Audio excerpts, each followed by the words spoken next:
tous, bonjour. Ok, on s'excuse déjà parce que on a trouvé que vous étiez en train de travailler. Alors allez-y comprendre que le message que nous allons vous passer est aussi important. C'est juste pour moins de 3 minutes. Alors moi je me présente, je suis ingénieur Tamboué Monankole Mardoché. Je suis étudiant à l'INBTP, je suis en second cycle en Master 2 BTP et je me spécialise dans les infrastructures de transport appelées IT. Alors je ne suis pas venu parler de moi aujourd'hui, je suis venu de vous parler de ce que je porte. Comme vous avez remarqué, les gens ont porté des polos, ce n'est pas l'anniversaire de quelqu'un, ni une campagne politique. Alors, nous sommes les SID BTP. SID BTP en langue, ça veut tout simplement dire collectif d'ingénieurs pour le développement et l'émergence du BTP. C'est quoi les SID BTP? Qu'est-ce qu'ils font? Qu'est-ce que nous faisons déjà? Comment rejoindre les sites BTP? Quel est votre intérêt en tant qu'étudiant au site BTP? Alors, nous, en tant que site BTP, nous avons fait un constat déjà ici chez nous à l'INBTP, qu'à part les cours dans les auditoires, les cours d'encadrement et les formations sur tous les examens, ce sont les choses qui rassemblent les étudiants. Mais tout ça a quand même une certaine limite parce que si vous prenez les cours, ça rassemble que des étudiants d'une même promotion.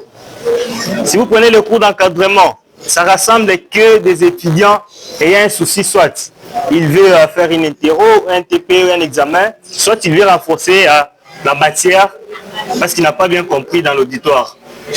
Alors, qu'est-ce que nous faisons? Nous mettons en place pour les étudiants un cadre d'échange scientifique qui réunit les étudiants sans distinction de promotion ni de filière. Site BTP, comme vous le voyez ici, ce n'est pas pour la section BTP. Parfois, vous pouvez prêter confusion. C'est pour le secteur du bâtiment et des travaux publics parce qu'étant vraiment habitant d'un pays comme la République démocratique du Congo, alors nous devons prendre au sérieux le secteur du bâtiment parce que sans les infrastructures, on ne peut pas parler du développement. Alors, ici présent, je suis venu juste vous parler de notre activité qui aura lieu mi-juin, déjà le 15 juin. Nous aurons vraiment une activité très très importante pour nous les étudiants avec une thématique qui va aller dans beaucoup de sens. Nous parlerons de l'importance des cadres d'échange scientifique. Nous parlerons des bienfaits, des méfaits de l'utilisation de l'intelligence artificielle. Nous parlerons aussi du système LMD parce que les gens pensent que le système LMD, c'est licence, master et doctorat. C'est ça. Beaucoup pensent comme ça. Et aussi, nous chercherons à expliquer les compétences des professionnels du BTP.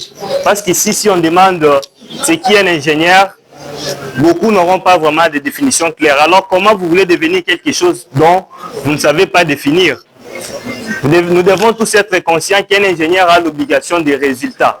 Mais un médecin a juste l'obligation des services. Parce que si tu pars chez un médecin, s'il ne te soigne pas, il sera poursuivi. Mais s'il te soigne mal et que tu meurs, il ne sera pas poursuivi. Mais nous, les ingénieurs, si je construis quelque chose, cela ne suffit pas. Je suis lié au bâtiment pour plus de 10 ans. Si le bâtiment a des problèmes, moi, on va me poursuivre. Imaginez donc, nous devons être vraiment sérieux quand nous étudions. Alors, on ne peut pas être sérieux si on n'a pas de bonnes informations. Alors, pour ne pas être long, nous sommes sur YouTube, nous sommes sur Facebook, nous sommes sur WhatsApp aussi, nous sommes sur X. Vous tapez seulement site BTP, vous allez nous suivre. Et aussi, nous aidons les étudiants qui ont du mal à formuler leur sujet. Et aussi, ceux qui ont des projets, nous ne sommes pas là pour comme donneurs de leçons, mais nous appelons tous les étudiants. Si tu as quelque chose, vous venez, nous allons développer. Nous concevons aussi des projets pour vraiment le développement de notre pays. À part ça, il y a beaucoup d'autres choses dont vous allez découvrir en nous rejoignant. Alors, après ici, nous allons faire passer une liste de présence. Tout celui qui est intéressé, qu'il mette seulement son nom et son numéro. Et le CP peut-être pourra nous aider pour ceux qui ne sont pas là aujourd'hui. Ils peuvent contacter le CP pour beaucoup plus savoir sur nous. Alors, merci beaucoup pour votre attention et je vous souhaite bonne suite de la journée. Et merci.